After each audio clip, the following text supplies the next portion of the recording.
aposentadoria. Boa tarde, doutor Guilherme. Boa tarde, Cláudio, tudo bom? Tudo tranquilo, doutor Guilherme, e hoje falando aí sobre os aposentados que seguem trabalhando, né? Muita gente, depois que se aposenta pelo INSS, tem que seguir trabalhando, mas às vezes não consegue seguir trabalhando porque tem aí, fica incapaz, né? Por algum motivo de doença, por exemplo, né? Muitas pessoas precisam seguir trabalhando após a aposentadoria, mas e quando elas, já aposentadas, ficam doentes, né? E se tornam incapazes para o trabalho, doutor Guilherme. Começo lhe perguntando, né, como é que fica nessa situação, né? A pessoa trabalha uma vida inteira, se aposenta e a aposentadoria é insuficiente para o seu sustento. Aí ela precisa seguir trabalhando, mas sofreu um acidente, contraiu uma doença incapacitante, que ela não consegue trabalhar. Como é que fica a situação, doutor Guilherme? Cláudio, o benefício de aposentadoria, ele não é cumulável com outros benefícios. A pessoa que se aposenta e segue trabalhando, caso fique temporariamente incapaz para o trabalho, porque ficou doente, sofreu um acidente, o que for, não terá direito ao benefício de auxílio-doença, o benefício por incapacidade temporária, não terá direito e, simples assim, não terá direito a esse benefício, o mesmo se aplica ao benefício de auxílio-acidente. Bom, doutor Guilherme, o empregador, ele costuma marcar aí com os primeiros 15 dias do afastamento do empregado, né? Do caso do empregado aposentado, né? Isso. Bom, e o empregador terá alguma obrigação a mais, pois o empregado aposentado não terá mais o amparo do INSS, né? Como é que fica daí? Cláudio, o empregador não é afetado. Então, uma empresa, tecnicamente falando, ele não é afetado. Então, uma empresa tem 2 empregados. Um empregado aposentado que está trabalhando e um empregado que não é aposentado que está trabalhando. Os 2 juntos sofrem um acidente, são atropelados ou pegam uma doença, de repente um passa por outro uma doença, quem sabe, e ambos ficam incapazes para o trabalho.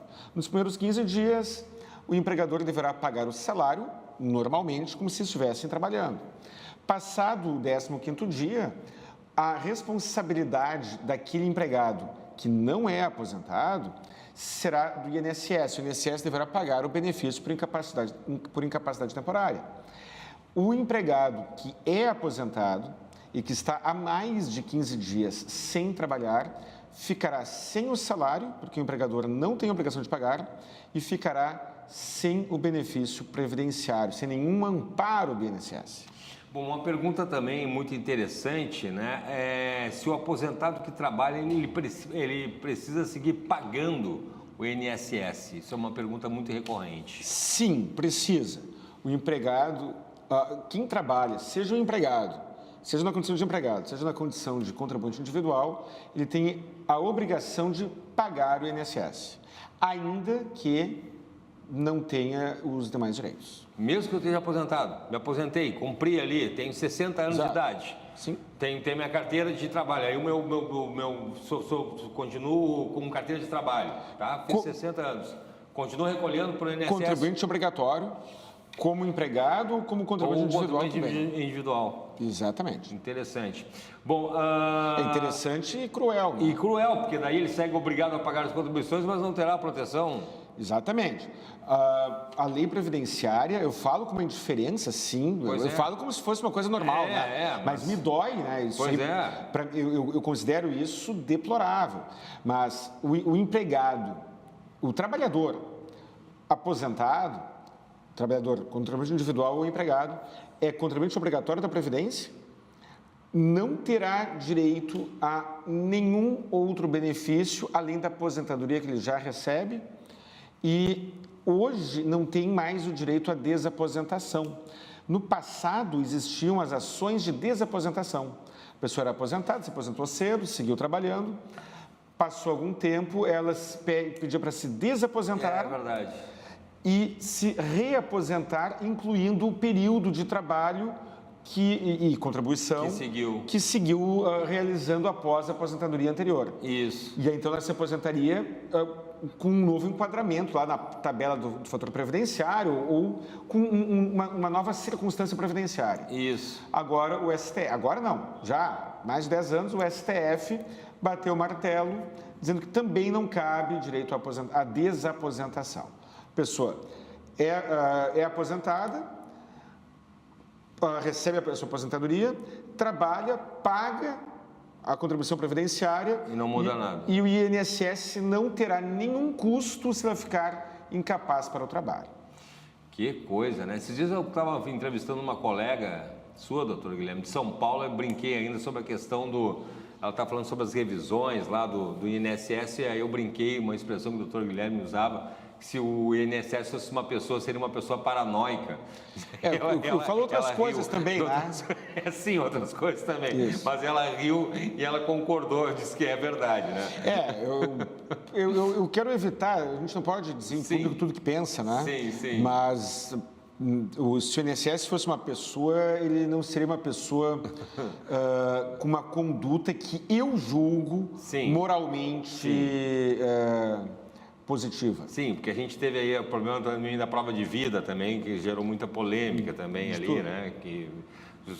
E o problema é que eu pego o velhinho, aquele que ganha, vamos ser claros, que ganha o salário mínimo, que tem que ir lá aprovar. Aí a gente abre o jornal e vê fraudes no INSS de milhões e trilhões. Tem uma diferença, isso é uma questão operacional. Sim. No caso do aposentado que trabalha e não tem nenhum direito previdenciário em caso de incapacidade temporária, isso é uma previsão legal também. Uhum. E essa questão da previsão legal, isso a gente pode colocar a culpa no judiciário. Mas a questão da desaposentação, por exemplo, foi o STF que foi lá e por questões políticas bateu o martelo no sentido negativo, né? E, doutor Guilherme, o que o senhor poderia sugerir aí para quem está nos escutando agora e, assim como eu, né, ainda não se aposentou, né? Está em processo ali de quase se aposentando, faltando 2, 3, 4 anos para se aposentar. Eu tenho lá no canal Saiba Direito, no YouTube, alguns vídeos que eu falo sobre planejamento previdenciário, em que eu detalho mais. Mas olha só, vamos ser sinceros, é depois dos 50 e poucos, que a incidência de doenças aumenta bastante. É verdade. Aí nós temos, muitas vezes, aquela pessoa que teria direito de receber o auxílio-doença, que é 91% da média do salário de contribuição pela regra atual. Não, esse foi mantido. Teria direito de receber o auxílio-doença, mas vai lá e encaminha uma aposentadoria por idade ou por tempo de contribuição, recebendo um valor menor. Tem pessoas que recebem o benefício de auxílio-acidente. O auxílio-acidente é 50% da média do salário de contribuição e ele é somado é 100% da média do salário de contribuição até a data da sua implantação. E ele é somado ao salário de contribuição que o segurado venha a pagar, venha a verter depois de implantado. E isso puxa a média para cima. Nós temos, então, essas duas situações para quem já está numa idade mais avançada e que talvez se enquadre em alguma dessas hipóteses. E, principalmente, o planejamento previdenciário deve começar no início da vida e não no final, no início da vida profissional e não ao seu final. Eu vejo pessoas que têm condições de pagar, contribuintes individuais, estou falando, porque o contribuinte, o empregado paga pelo que está no salário. Sim. Eu vejo pessoas que têm condições de pagar o INSS sobre um valor mais alto, sobre o teto da Previdência, e que pagam sobre o salário mínimo.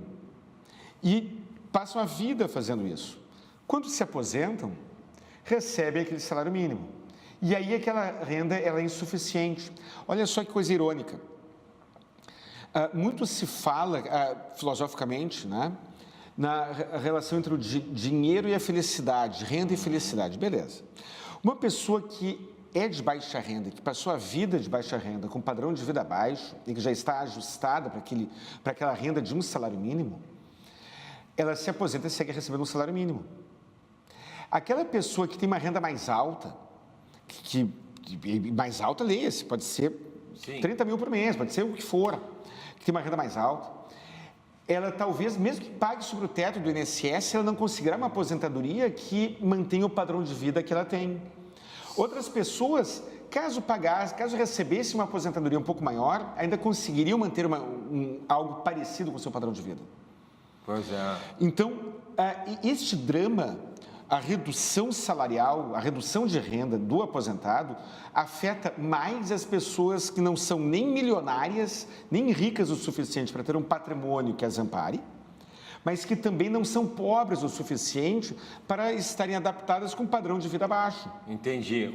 Aquela pessoa que ganha um salário mínimo, que é pobre, está acostumada. Já está acostumada. Aquela Exato. que é rica tem, digamos, um funcionário público judiciário, um funcionário público, né, que já tem uma aposentadoria pela autarquia dele. Isso, ali, você um tá tranquilo. STF, um ministro, uma...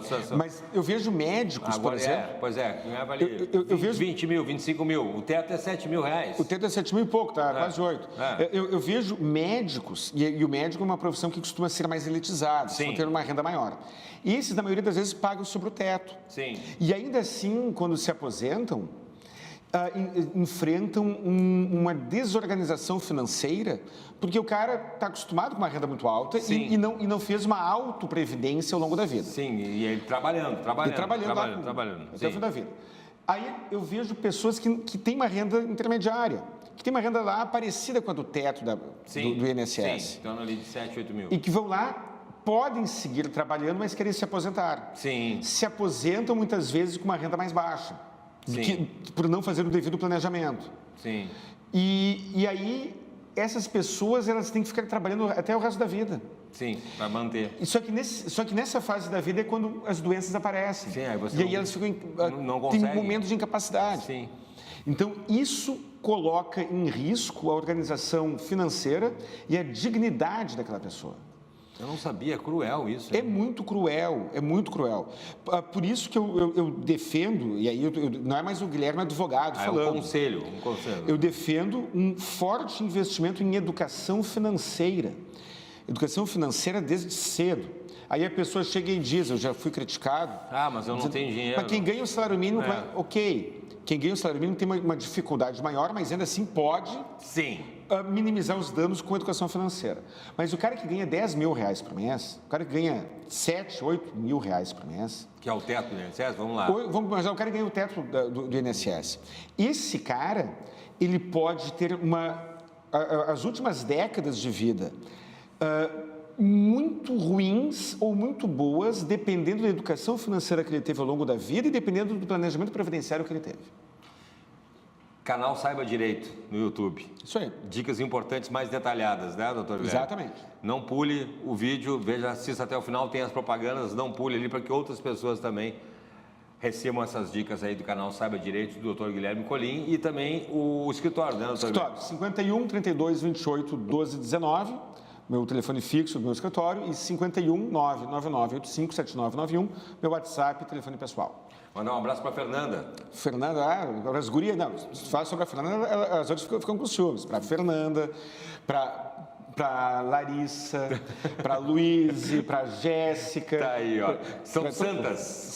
Só em me aguentar que são santas, né? Já vão para o céu todas. Vão pro céu. Não, é sério mesmo. São muito queridas mesmo e fazem um trabalho muito bacana lá. Para Ana Paula, muito sério. A gente previdencial. Ana Paula também. Olha, é cálculo para tudo quanto é lado e olha, resolvem mesmo e fazem ajustes muito bacanas mesmo, tá bom? Muito legal mesmo. Parabéns, gurias. Tá aí, ó. Mostra para elas depois lá. Muito bem. Tá bom, valeu. Obrigado, doutor Guilherme. Parabéns pelo trabalho, viu?